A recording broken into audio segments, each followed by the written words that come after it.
Comment ça va? Je reviens de Bruxelles, je suis passé par le musée de la bande dessinée et je trouvais ça très intéressant de faire peut-être un parallèle avec l'animation. Ça m'a choqué quand j'ai vu en fait durant l'expo ce lit. En fait c'est Winsor McCay, c'est Little Nemo. C'est une BD début du siècle quoi. Winsor McCay il est très connu pour avoir fait, moi je me souviens de Little Nemo en animation et de Gertie le dinosaure qui est en fait c'est les premiers, ça fait partie un peu des premiers dessins animés. Et Gertie le dinosaure, je crois que c'est le premier dinosaure de l'histoire du cinéma en fait. Il a animé sa BD en animation. Et en fait, c'est la première adaptation BD en animation de l'histoire, je crois. En gros, voilà, ça ressemble à ça. C'est très très beau, c'est très chouette. Le film d'animation est notamment un peu en couleur, ce qui est assez rare pour le souligner. Il dessine lui-même son cartoon, quoi. Ensuite, ça va finir par s'animer, donc il y a de la prise de vue réelle aussi. Il y a des acteurs qui jouent, qui interagissent un peu avec ça. Donc première adaptation de l'histoire en fait. À partir de là, c'est vrai que je me suis dit, il y a eu un tas d'adaptations de BD en animation. Le premier truc qui me vient, c'est pas Tintin, c'est pas tous ces trucs, moi c'est Titeuf. Où je me souviens quand j'étais gamin, j'adorais la BD Titeuf. Le dessin animé, pour moi, était bien moins bon en fait. C'était pas le même ton. Et ça me choquait trop quand j'étais petit de me dire genre, mais c'est bizarre, c'est plus cru un peu dans Titeuf, dans la BD que dans la série. C'est un détail, mais voilà. Alors que Kid Paddle, c'était l'inverse. Je crois que je préférais le dessin animé que la BD. Il y a des petits bails comme ça où c'était pas la même chose. Parce que forcément, on transpose un matériel de base en dessin animé, donc il y a d'autres facteurs qui entrent en jeu. Et c'est pas les mêmes codes aussi entre le cinéma et la bande dessinée. C'est vrai qu'on avait une barquette de dessins animés comme ça, genre je pense au Marsupilami aussi. Les premiers pour moi enfant c'était Tintin, Black et Mortimer. Et Black et Mortimer, enfin moi je trouve que c'est une BD qui est pas faite vraiment pour les enfants, donc en faire un dessin animé ciblé pour eux c'était un peu bizarre. Enfin moi j'ai toujours trouvé Black et Mortimer un peu sérieux quoi. Mais Tintin, déjà le générique est complètement culte. L'animation est finalement assez sommaire en fait. Après c'est animé sur papier. Cédric, putain, Cédric c'est vrai. Cédric, faut en parler, son grand-père qui vit chez ses parents. Dans la vraie vie, l'enfer sur Terre en fait. Moi la colocation comme ça, je tiens pas 2 jours. Mais j'adore mes grands-parents, y a pas de souci, mais voilà. Tintin, je trouve que les voix sont très bien castées. L'animation marche bien quoi. Franchement, c'est pas mal. Les accents sont absolument mémorables. Même on a tous entendu cet accent russe ou je sais pas quoi de les mains en l'air, Tintin. Enfin, ou des choses comme ça qui me font mourir de rire. Et très fidèle à la BD, il y a eu un peu des films. Ça a été repris par Spielberg plus tard. C'est déjà un peu plus l'angoisse. Je trouve que c'est très très très très Vallée de l'étrange. Un stade de 3D qui est pas maîtrisé.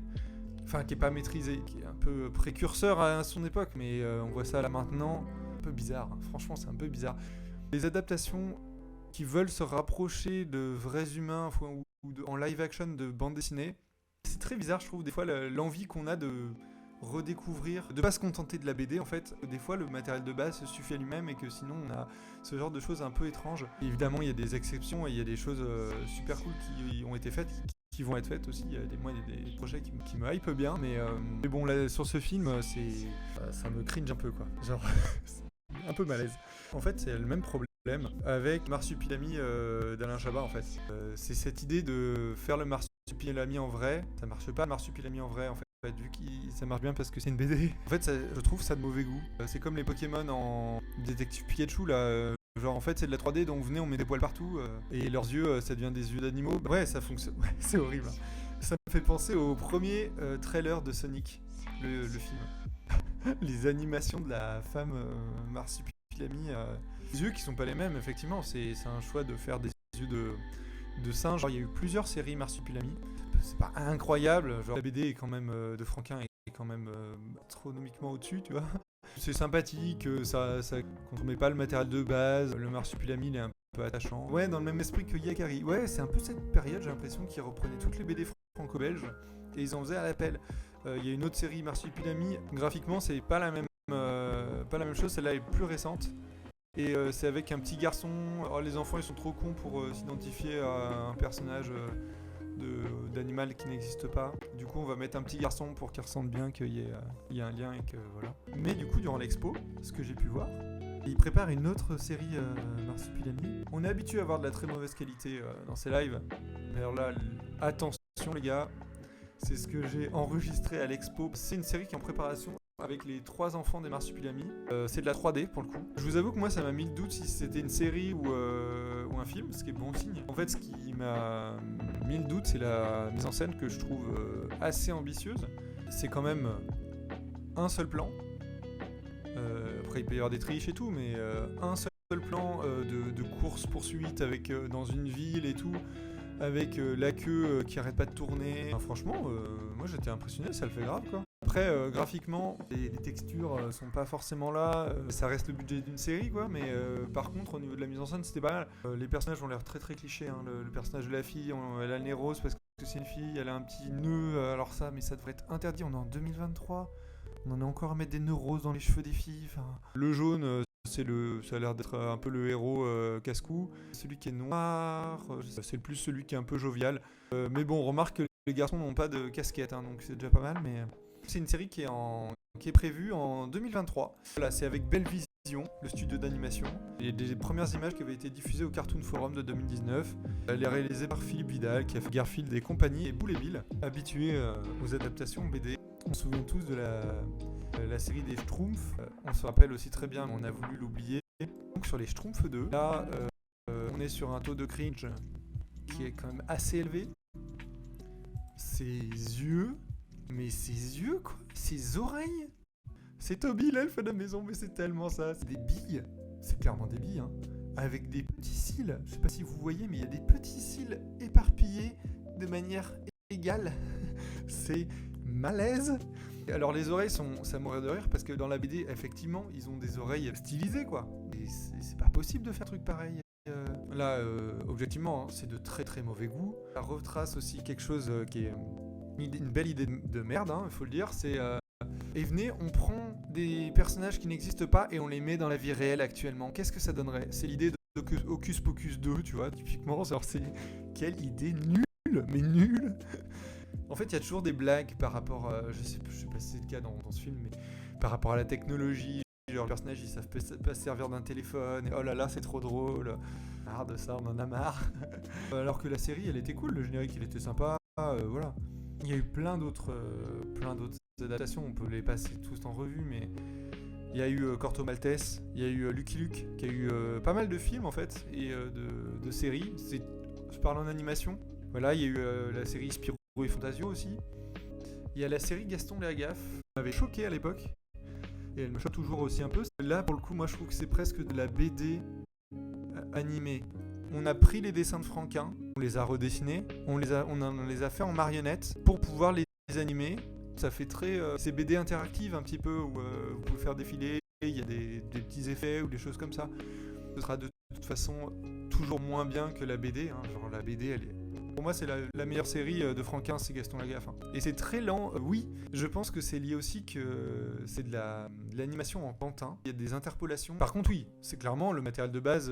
Il est tellement respecté qu'on trouve pas trop l'intérêt de la série finalement. En fait, c'est ça aussi qui est un peu problématique. Je pense que dans la tête des producteurs ou quoi, c'est quelque chose, ils disaient trop bien parce que le matériel existe déjà, ils arrivent à avoir une vision. Le succès de la BD dit que du coup, il y aura forcément un public pour aller le voir. Le problème, c'est que il y a plein de contraintes. Il faut respecter le matériel de base, trouver sa propre identité aussi, que ça apporte quelque chose en plus de la BD. Même s'il y a le style graphique qui existe déjà, comment on fait? On voit que sur le Marsupilami, il y a 3 directions artistiques qui ont été faites et il y en aurait 1 milliard d'autres à faire. Il y a aussi des très bonnes adaptations, je trouve, notamment Astérix. Alors ça a pas mal vieilli maintenant, mais ça reste assez sympa et tout. Donc il y a des trucs qui, je sais plus lequel j'avais vu et je m'étais dit genre petite blague raciste, compliqué. Mais sinon c'est pas mal fait, c'est chouette et tout, ça fait partie un peu des classiques. Les voix sont cool, les personnages sont respectés, vraiment ça fonctionne bien. Il y a les films qui sont quand même tous catastrophiques sauf celui de Chabat, Mission Cléopâtre qui est exceptionnel. Après, en termes d'animation, il y a surtout, pour moi, parce que moi j'ai pas trop grandi avec les Astérix en 2D, je les ai un peu rattrapés par la suite. Mais il y a les 2 d'Astier et de Clichy, c'est le domaine des dieux et Astérix le secret de la potion magique, que je trouve, j'avoue, très sympa. Les deux, je trouve que C'est de la 3D, mais il y a quelque chose d'assez fin. Astérix, on a fait un épisode dessus avec une invitée qui avait travaillé sur le premier volet, ou le deuxième. Oula, je ne sais plus. Je crois que c'est le deuxième volet. Oui, on avait parlé du deuxième film, on avait parlé du secret de la potion magique. Déjà, c'est français, ça fait plaisir. Je trouve ça assez chouette dans les couleurs.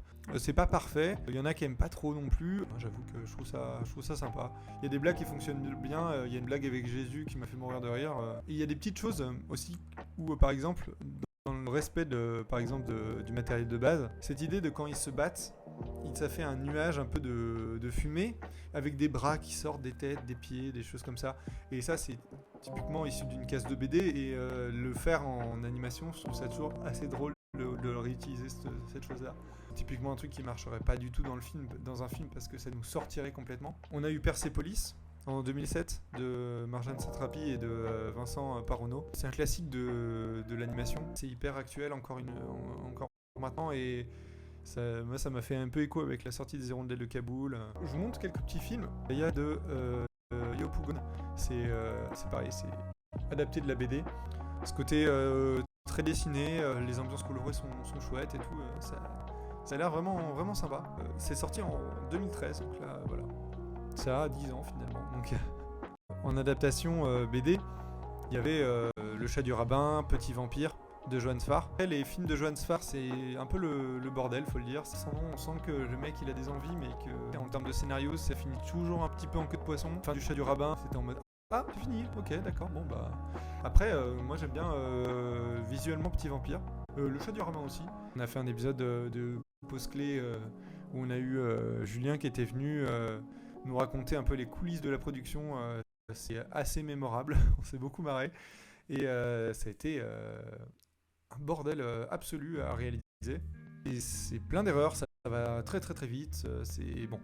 C'est un point qui est important, c'est que c'est Johann Sfar qui adapte sa propre BD en fait. Et en fait, c'est deux métiers complètement différents. On demande à un auteur de BD de réaliser un film. Réalisateur, c'est un métier en fait. Ça aborde des métiers d'animateurs, de compositeurs, de storyboarders que la personne qui fait juste de la BD, elle n'a pas forcément l'occasion de connaître tous ces métiers, de savoir comment les faire fonctionner ensemble, comment optimiser le budget, comment...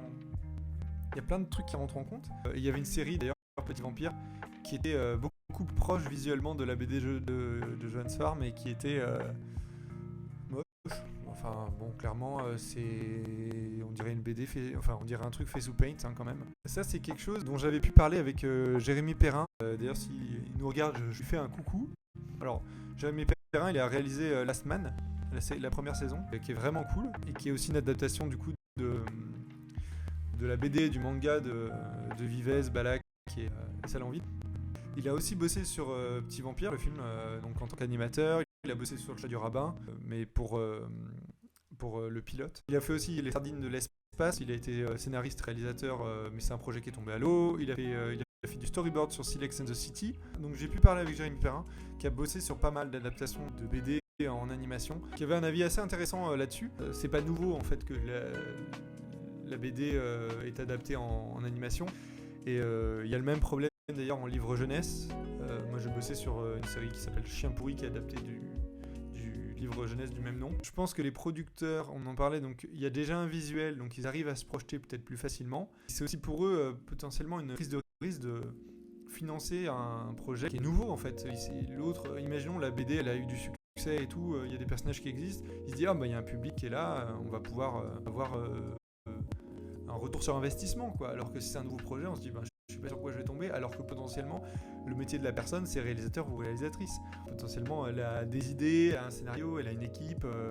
Ce qui est triste en fait, c'est que on a l'impression que le film ou la série est là pas en tant qu'œuvre, et plus là en tant que c'est cool, ça va faire un pont entre la BD et la vente de jouets en fait.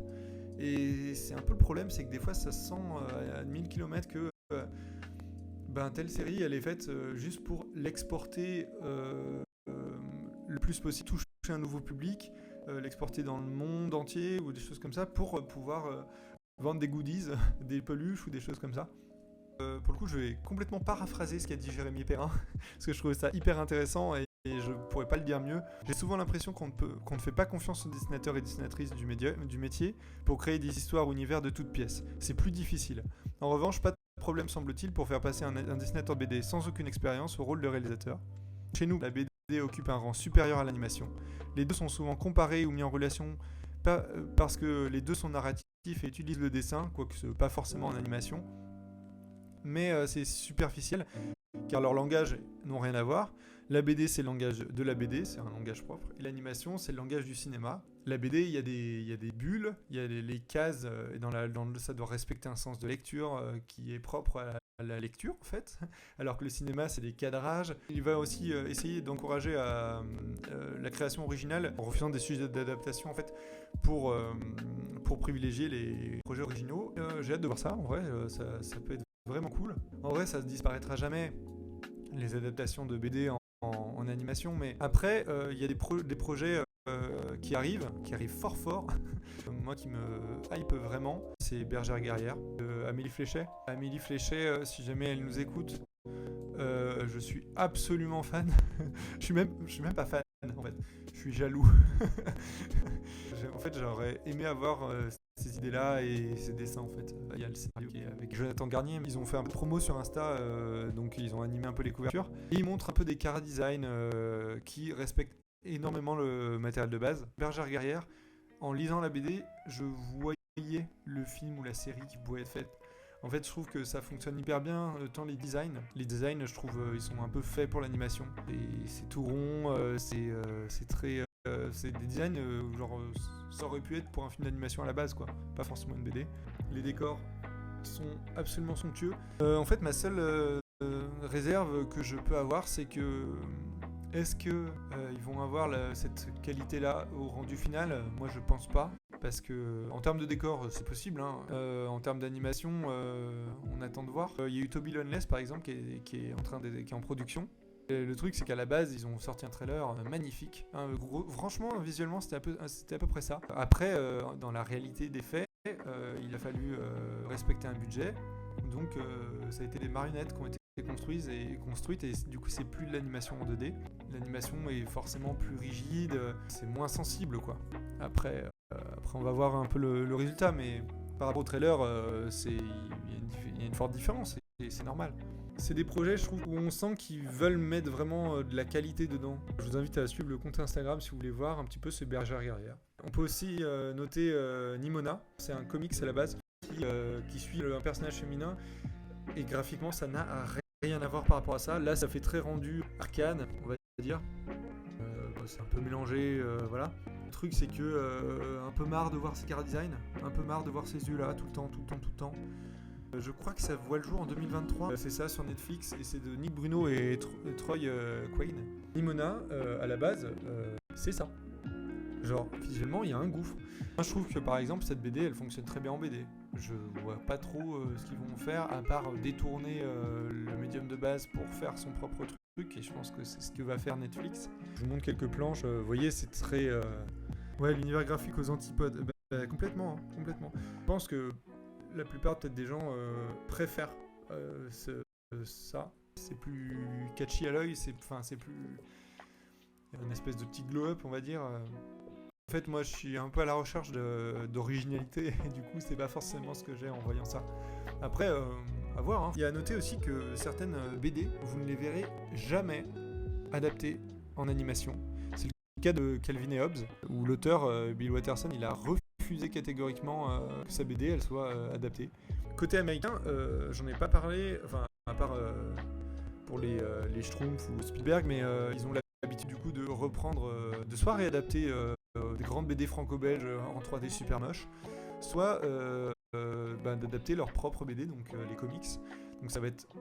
tout le monde voit, hein, genre Batman, il y a la série culte des années 90, il y a Superman, il y a Spider-Man, il y a les X-Men, il y a tout a été fait en animation. Snoopy, du coup, il y a Snoopy et les Peanuts, le film qui est sorti en 2015 de Steve Martino. Et c'est des studios Blue Sky. Sinon, il y a des films Garfield aussi. Les Américains, ils ont soit ça en fait, ils ont un peu soit des comics, soit des BD à strip un peu.